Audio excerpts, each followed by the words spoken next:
অরিজিৎ সিং, আপনারা জানেন যে তিনি সোশ্যাল মিডিয়ায় সম্প্রতি জানিয়েছেন যে আর প্লেব্যাক সিঙ্গিং করবে না তিনি। তো প্লেব্যাক সিঙ্গার হিসেবে আমরা অরিজিৎ সিংকে আর পাবো না যদি তিনি ভবিষ্যতে আর না ফিরে নিজের ইচ্ছে। এই পোস্ট করার পরেই সোশ্যাল মিডিয়ায় ভারতের পাশাপাশি আমাদের দেশের মানুষ বিভিন্ন রকম কমেন্ট করতেছে।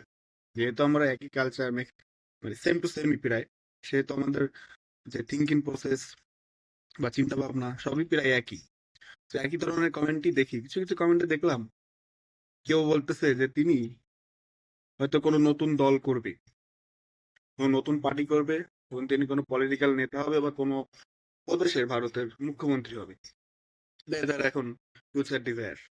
কাউকে বলছে যে না, তিনি কোনো নতুন দল করবে না, তিনি যেসব দল রয়েছে ভারতে যে কোনো একটি দলে জয়েন করবে, এবং তিনি যে কোনো একটি দলের সমর্থক হয়ে তিনি অথবা আপনার রাজ্যসভা, লোকসভা ভারতে যেটা রয়েছে প্রাদেশিক বা কেন্দ্রীয়, সেখানে একটি আসন বা টিকিট নিবে এবং তিনি জয়লাভও করবেন। এরকমটাও কিন্তু অনেকে বলছেন, অনেকে তাকে ফিউচার লিডার হিসেবেও মেনে নিয়েছেন।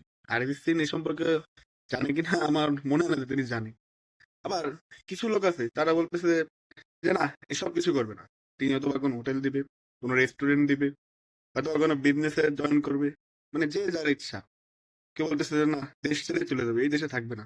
কারণ বিরাট কোহলি আপনারা জানেন যে তিনি এই অবসরের দুই ফরম্যাট থেকে তো অবসর নিয়েছে, ওয়ানডে খেলতেছে। তো তিনি এখন লন্ডনে সেটেল, এন্ড তার রেস্টুরেন্ট ব্যবসা ওয়ার্ল্ড ওয়াইড ব্যাপী ছড়াচ্ছে। তো অনেকে এটাই মনে করতেছে। বাট কিছু লোক আছে, এরা বলতেছে যে না, ভুল করছে, আরো গাওয়া উচিত ছিল। এত কোটি কোটি টাকা পাচ্ছিল, এই বন্ধ করে, টাকা তো আসতেছিল, বয়স কম, কি হলো? আবার কিছু লোক আছে যারা চার দোকানে বসে, এরা আবার আরো আরেক ধাপ এগিয়ে, এরা চায়ে চুমুক দিয়ে বলতেছে যে না, অন্যায় করেছে, এর মাথায় বুদ্ধি শুদ্ধি নেই, পাগল নাকি? তো ছাড়ে গান গাওয়া, পস্তাবে, একদিন পস্তাবে।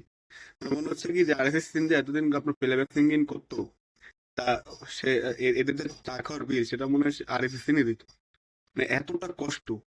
আমার চার দোকানে কেউ বলতেছে লাইফটাই শেষ হয়ে গেল, হয়তো বা কোনো মেয়ের নেশা করেছে বা কোনো হয়তো বা কোনো ঘটনা ঘটেছে, এই জন্য লাইফ শেষ। কেউ বলতেছে না না না, দেখছো কোনো মেয়েরা সব পারে, আরএসএস সিং এর ক্যারিয়ারটাও শেষ করে দিল। আমরা কিন্তু কিছুই জানি না, মানে আন্দাজে জাস্ট আমরা ধরে নিচ্ছি। সার্ভিসিং আমার মনে হয় যদি এসব আপনার সোশ্যাল মিডিয়া গুলো দেখে, তিনি ফেড হবে, বলবে পরবর্তী হার টেস্ট দেবে যে ভাই আমি আবার গান গাবো, প্লেব্যাক সিঙ্গার হিসেবে আমাকে পাবি, কিন্তু প্লিজ এসব গুজব বা রুমর ছড়াইস না, তোদের কাছে মাপ চাই।